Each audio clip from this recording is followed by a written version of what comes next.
So as you look out at the black community of Decatur, you say there are already changes that you're observing in that community. Is it showing up in pride? How does it Well, I look think to you? pride and participation. You know, I mean, we have a lot of events that go on here every year, and I think our business association, we're starting to see it.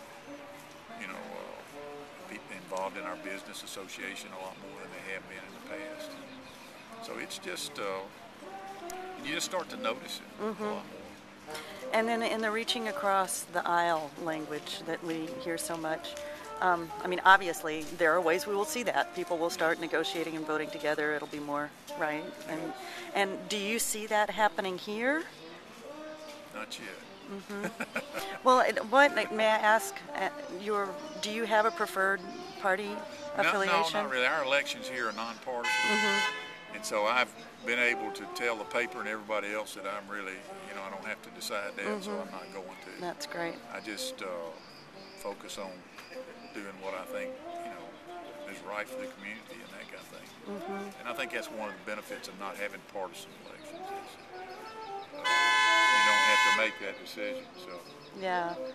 Well, another question, I spoke with two gentlemen yesterday and asked them this question. One of the things that I have noticed just in my geographic migration is that the tension, for lack of a better word, between red and blue positions, conservative, progressive, however you want to, conservative, liberal, whatever the language that's attached to it, is a little closer to the surface. And as I moved from Texas through Arkansas and then down into Mississippi, and I was raised in the South. I'm actually grateful for that because it makes it easier for me to be in this kind of conversation. I speculated about, where that in my blog a little bit about what might be up with that, and part of what came to me was that there seems a historic intolerance for the PC look good in the South. And so people just say where they are.